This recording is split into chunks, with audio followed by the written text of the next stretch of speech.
Thought I'd give you a quick look at the mix before I put it all out. About 2/3 of a bucket there. Lots of different bits and pieces in there. I'm going to put that straight out before I've done anything. See, I've got the 3 rods clipped up there, so they're all ready to go. I'm going to put this out there. It'll probably take me half hour. There's a lot of bait there. I'm going to spread it over a big area and fish all 3 rods in one area. And look, you can see it's pretty brown. It's probably what you can all make out at the minute. Everything's pretty brown, and we're trying the new liquids out again from the bait range, and these will be out for you guys to purchase soon enough.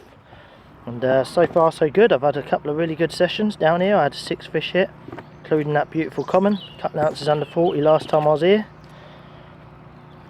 And there we are. That's got a little bit of corn in, some whole boilies, some chops, some crumbs, some hemp, a little bit of particle, some pellet all soaking up the goodness, and a couple of other little secret ingredients in there. But yeah, so this is going to go out straight off the off over a big area. I found my spots, and now it's time to get some goodness out there. Catch you in a bit.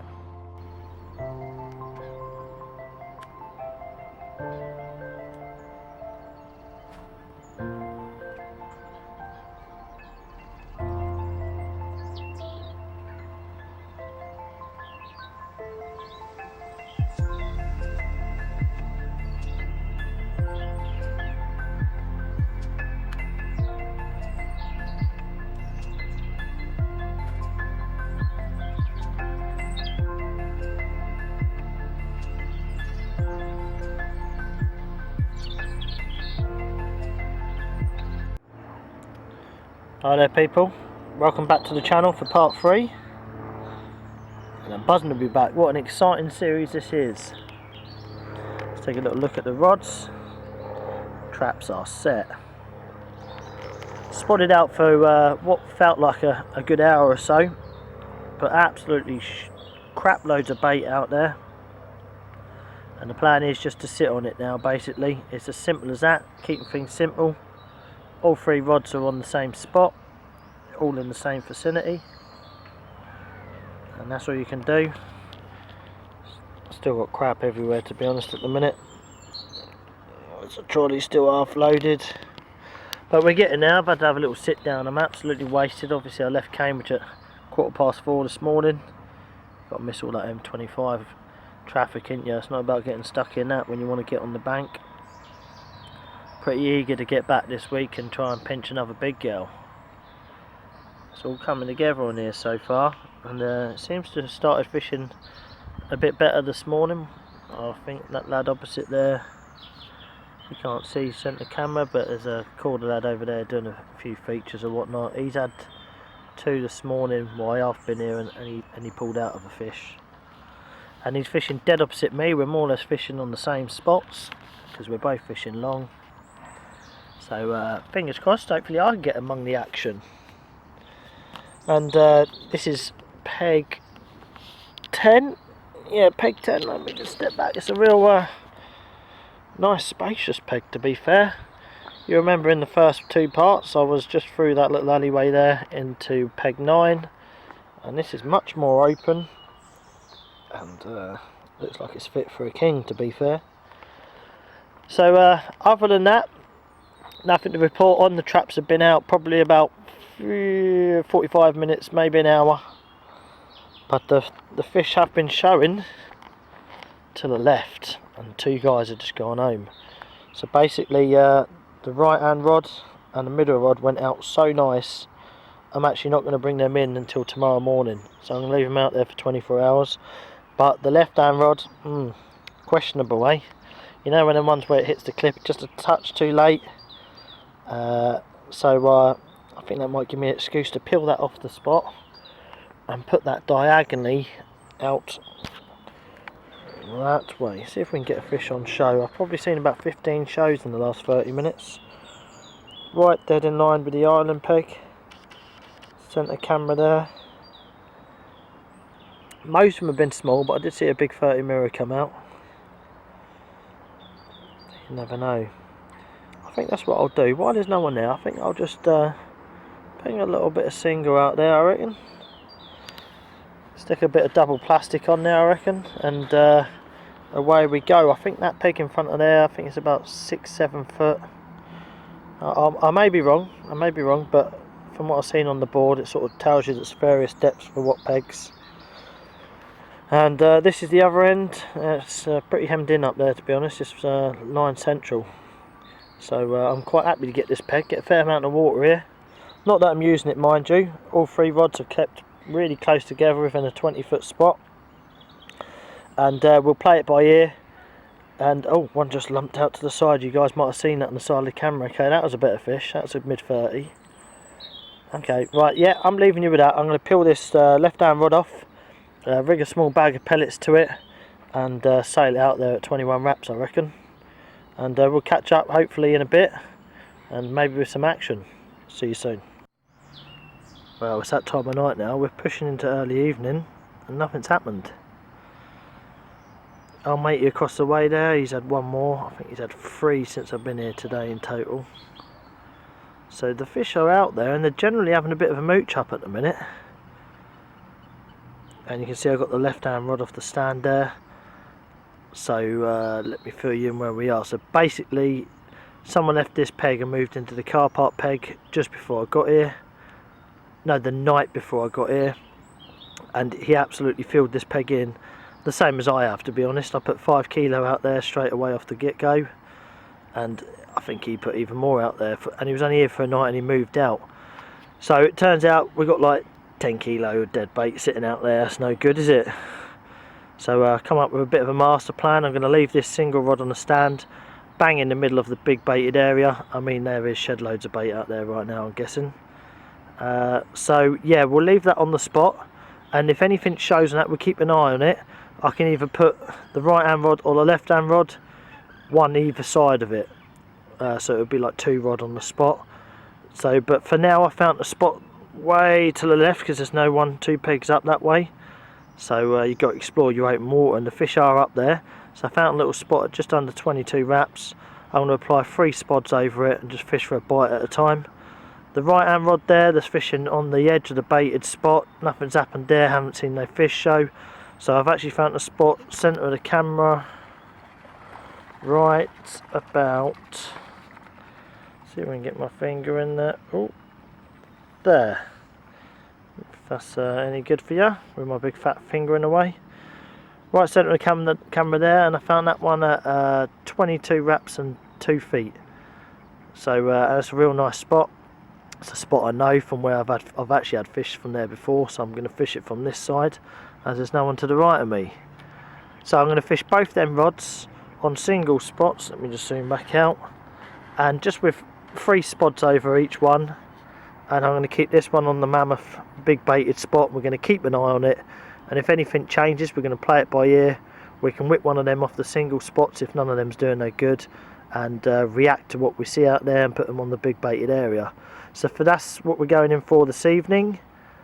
Big baited spot, single spot, 3 spots, left hand rod going way left, out long, where there is general fish in the area. And I'm just going to apply maybe just 2 spods to that, because the fish have been real cagey. There's 2 guys that have been there for 3 days and they hadn't had a bite between them. And the fish I got here, and they were dancing all over them, and he said they've been doing it for 3 days. So I don't know whether they're getting a bit spawny. A couple on here have actually spawned already. It's crazy. The water temperature is only 11 or 12 degrees, so it's like, you know, what's going on? But different strains of carp, and they all go at different times. I've had it on other lakes before. So a few of the big ones are spawned out already, but there's a few big ones that ain't. Hopefully we'll pinch a big girl. So that's the approach for tonight. I'm going to act on that and get that done now. I've reeled in the rod, I've clipped it up, I'm going to rebait it, stick a bag, out we go, and deliver a bit of goodness over the top. Right, so from me, over and out. Hopefully we'll have a catch up early in the morning, unless anything happens tonight. If anything carpy does, we'll get it on camera. If not, catch you in the morning. See you in a bit. Well, get this guys, I'm having an absolute nightmare this morning. Old matey across the way's had 2 lovely looking carp, and I've had an absolute hour from hell. It's 10 to 7 in the morning, and look what I've just pulled in. Yeah, a pike. And before that it was a grebe, and before that it was a 10-pound tench. Lovely looking colours on the old pike though, I must admit. It's clear water and that. So yeah, about a 4-pound pike, 10-pound tench and a grebe, and they've all been within 2 minutes of getting the rod out. So I've dropped 3 leads and 3 rigs now. 3 brand new hooks, 3 brand new leads. Yeah, getting a bit stressed out. I'm having an absolute morning from hell. And old matey across the way's had 2 lovely carp, and I've had this little flurry of strange activity. I had it nailed right in the bottom lip. Right, I'm going to get this one back. Hopefully next one will be a carp, because it's getting a bit expensive. So yeah, we'll catch up in a bit. Yep, I'm actually losing the will to live here, guys. I'm fishing very well, and all the rods have been out perfect, and that one went out perfect twice more and resulted in a grebe and a pike. And you know when you think, right, I want to get this one perfect, and to top it all off, that just done my last 3.5 ounce lead, so I'm now down to 3 ounces. So those 2 are still on 3.5s, so I've got like 6 or 7 3s left, so I'll have to make it work really. But I'm not even recasting this rod for a minute. It's bite time and I just can't be arsed now. It's just one of them sessions. It's like, seriously, a grebe nailed in the beak. I mean, what the hell is this? Do you know what I mean? A pike nailed in the bottom lip. Lovely, don't get me wrong, lovely looking tench though. Must have been over 10 pound, big old thing. To be fair, I thought it was a small carp coming in. It was that weighty. But yeah, I don't know, you know, it's just weird. I mean, our rods where he's had the carp are not bloody far apart. There must be a rod length between us, do you know what I mean? We're both fishing out long. He's getting all the bites where I've had my previous bites from, where I've put absolute shed loads of bait the last few weeks. And I'm next peg up and I'm firing one over that way as well, and it's just not my day today. What can you say, eh? I'm getting a little bit frustrated though, but do you know what? I'm going to plug through. I'm fishing well. Obviously I weren't here the last couple of weeks. I've been at Stanwick Fisheries, and I just got to remember last week I had a 40-pound common, so I'm on top of the world. Nothing can faze me here. No amount of pike or tench or grebes can bring me down off this pedestal right now. I'm on cloud 9. So I'm going to re-clip this rod up for the 4th time. It's 7 o'clock or so, for the 4th time this morning, and I'm going to get it back out there. They've all been out there first time, and I'm going to do it one more time, and hopefully it'll be in the water for longer than bloody 2 minutes. Jesus. Right, little fishing rant over, time to get back to business. It's bite time. Let's get a bloody carp on the bank, eh? Catch you in a bit.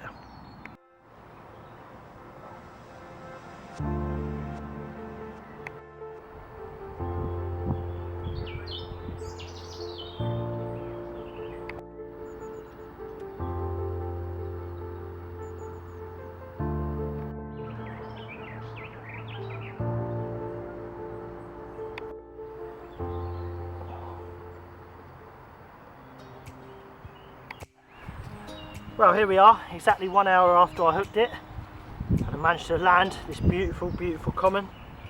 Let me just weigh her quickly. This is a real stunning looking carp, this one.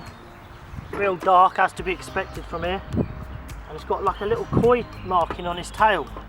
Little white and orange patch. Let's just give her a quick weigh. Check the pecs. Yep.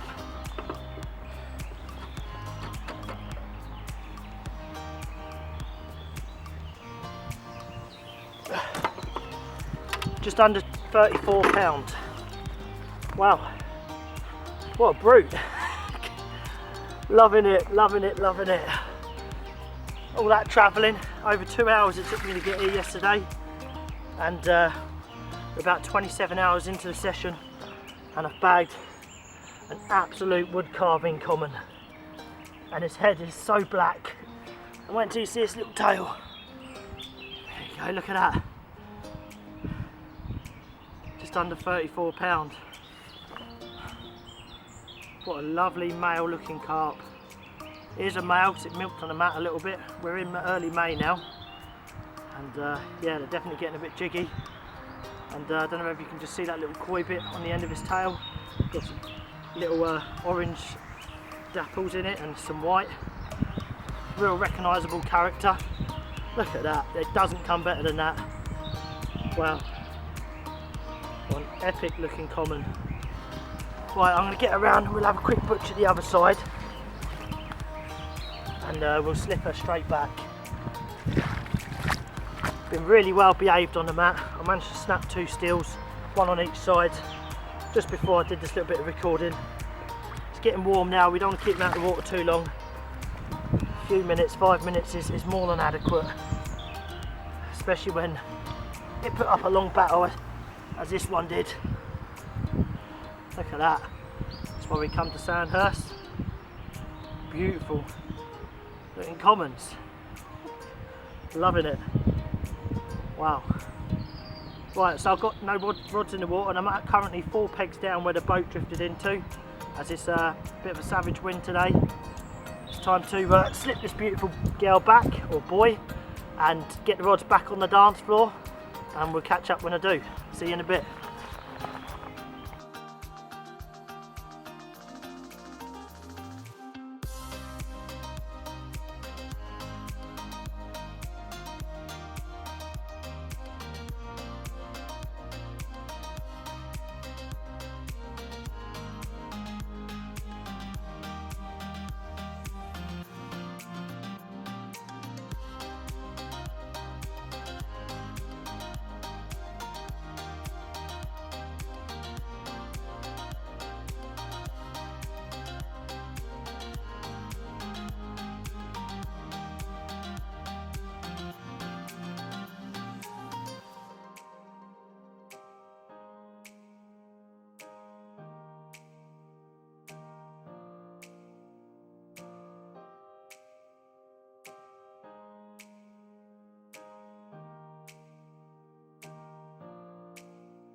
Morning guys, yet another fishless night. I've yet to have a fish in the night here yet. So it's 10 to 7 in the morning, and we clearly had torrential downpours yesterday, as you can see, and I've got to be off by 9. There's a group booking, so the next hour and a half or so it's just me sort of scraping everything back and washing everything down a bit. Still just about got the house up. Everything's sort of packed away-ish inside. Rods are still out, mind you. I'll leave them out. They've got another hour and a half before I pull them in and get on the move. But yeah, bit of a slow session to be fair, but do you know what? When you bank a £30 common that looks like that, who gives a damn, eh? You know, still a worthy trip in my eyes. I'm back next week, so stay tuned and keep following. And I've learnt a lot this week. Don't forget, this is still a new lake to me. It's only my third session I've ever seen the place, so I'm still learning, still gathering information myself. I've seen a few fish show out to the left this morning, out along that way. If I was staying, I'd obviously flick one over, do you know what I mean? But all the odds are still set from yesterday evening. I ended up having another big pike yesterday, actually, probably about 8 to 10 pound. Do you know what? I'm not even going to moan because I haven't had a pike for ages. It was beautiful. People might be wondering why I'm having a pike, but apparently they like a bit of chopped worm. So I added a little bit of chopped worm to the mix here because I heard they've been doing alright on it. And yeah, they clearly like it, the old pike, don't they? But clearly more than the carp. I've had 2 pike and lost 1. So there you can see everything nicely drying out. Hour and a half, ain't really that long because it's quite misty as well. It's not very warm this morning. But you know, drying time's drying time. Got to make the most of it. Don't want to put crap away completely wet. The bivvy's sort of dampled wet. I'll turn the heater on in a minute, just try and give it a little dry, make sure there's no condensation before I drop it. But yeah, successful trip in my eyes. Come back, we're doing it, we're out here, we're having it large again. We're here in spring, we're knocked a bite up, we knocked another 30 up on the old tally. Beautiful male black common. I think they call it the koi tail or something or other. It's nice to get a little named fish on the bank, innit, eh? So yeah, happy with that. Old matey across the way, I think he ended up going home with like 8 or 9 in the end. He was here 4 or 5 days, but still, that's a good haul, innit? Fair play to him, good skills, good skills. But for me this week, I'm going to leave it there. If anything carpy happens, we'll get it out and we'll certainly have a look. I'm hoping it will. I want to get everything wet again. Let's get that old retainer wet and the mat. Let's get it all wet again, eh? I'm ready. Let's get wet. But until then, stay tuned. Thanks for watching, and keep following along because you don't want to miss the last part of this series. Who knows what will happen? There's so many stunning fish in here. I could turn up next week and blank, but could turn up and have a red letter day. Who knows? And there's Mr. Robin. Look, he's been keeping me company. He just flew off. He's here permanently in front of that bivvy. Bless him. Right, over and out, and I'll catch you next week if I don't see you in the next hour and a half. See you in a bit.